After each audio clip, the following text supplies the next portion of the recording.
with everything happening now with the coronavirus, COVID-19, the coronavirus, how are you staying safe, number one? And what do you think is going to happen how do you think you're going to readapt to the world? Like, do you feel like things will ever be the same? Do you feel like you could just go out to restaurants and feel comfortable?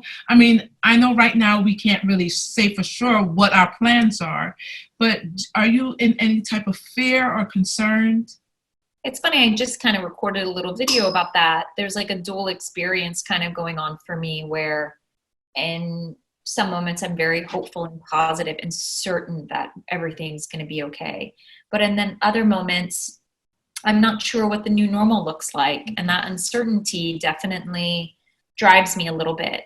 I think that life will be a little bit more simple. I don't know that there will be packed restaurants and, you know, movie theaters and things like that for a little while. I think that people will be happy to be 5-6 people in their home even, and kind of changing things in that space.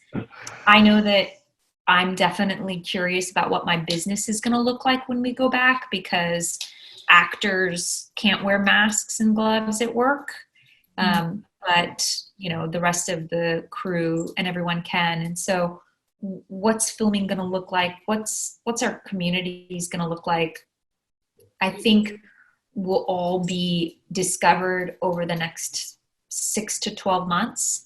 And I hope that like what we continue to do is shine a light on what's really important and who our essential workers are, and not take for granted the things that we used to take for granted. And also kind of knowing that if this is the first time we're dealing with a trauma, you know, collectively as a globe, how do we want to be prepared for the next one that shows up? What are the things we want to say to the people we love? Like, who's the first person we want to call when we're afraid? Or what do we want our life to look like if something like this happens again?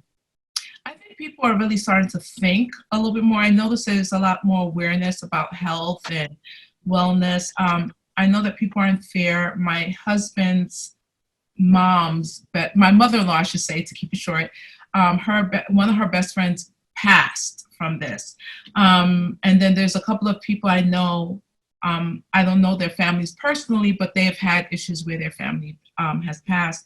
I feel like there's still a rush of positive energy in certain ways from people, because they're kind of sticking together even though we're far apart. People are less worrying about beauty, fashion, and they're more just thinking outside of the regular everyday norm.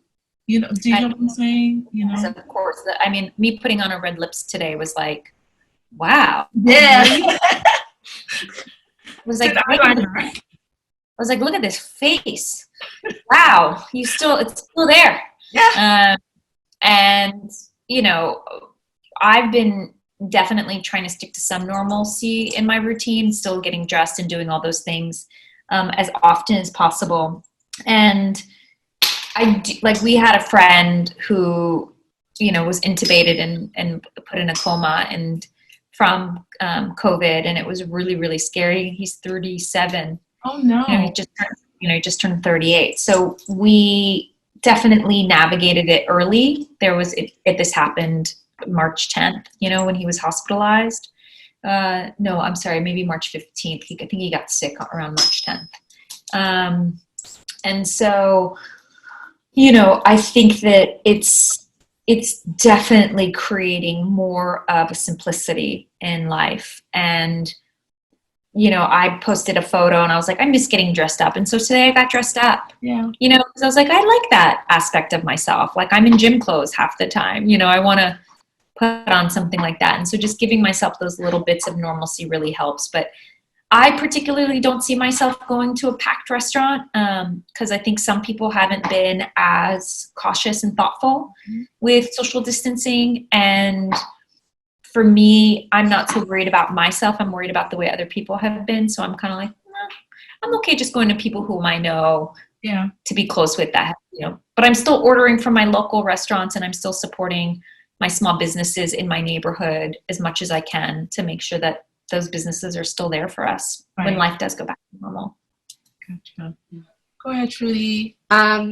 Okay, so yeah, so we have some fun like questions, and like I said, if you like don't feel comfortable, you don't have to answer because I pass. Okay. So let's start out with best girls' night out story. Like any fun memories from girls' night out? Oh, night out stories.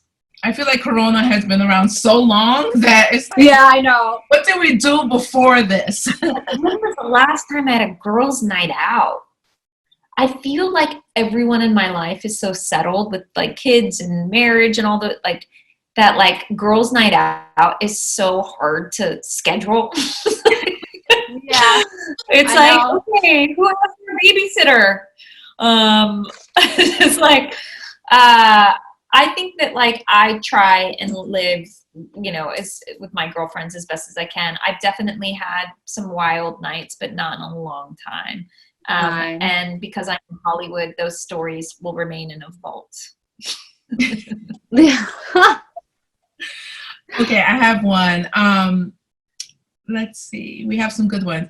First moment you realized that you were famous or recognized in Hollywood. What were you thinking? Like, when was that first moment? I definitely don't consider myself famous at all. I Okay. consider myself a working actor. Okay. I prefer Go ahead, that girl. anyway. Working Yeah. actor. Yeah, I'm a working actor. I don't like fame isn't something that's ever really been interesting to me. And the times that it has kind of come to me rapidly, it was because they tried to make me some man's handbag. And those stories were false anyway, but because I had even a little bit of a profile, they were like, hey, let's, you know, you were seen with so and so, guess you guys are dating. And I just like Wow. I feel like I've lived a substantial life and I don't want to be reduced to that kind of tabloid fodder. Yeah. I don't call them on myself. I don't want them seeing me work out. I don't want them seeing me leaving the hair salon. You know, if Right. that comes Yeah. in time, then that comes in time, but I don't seek that. Um, it has happened Mhm. and it's been kind of like, oh, hey, why? You know, like even like when you come back from like a trip and there's like people with your photo, like coming back from like Sundance and or wherever, and there's people like photograph people, and you're like, hi, how did you guys know I was gonna be here? Like that's still kind of like it's just not my normal. Like I try to live as normal of a life as possible, and I try to be as engaged in everything as I can. Like I definitely don't feel connected to that. I do feel grateful when anyone recognizes me for some work that I did. Someone's like, oh my God, I loved you on so and so. And I will say, like 11 years ago, I was on an episode of Entourage. And I remember after that episode aired, I walked out of a restaurant and somebody screamed at me, how dare you have sex with Seth Rogen? And I was like, Oh my God. I was like, that was a TV show. And they like were like chuckling and drove off. And I was like, wow. All right. So funny. Yeah, it's like that stuff is funny to me. That's cute and charming. And I like that's if the work is what's getting attention, then great.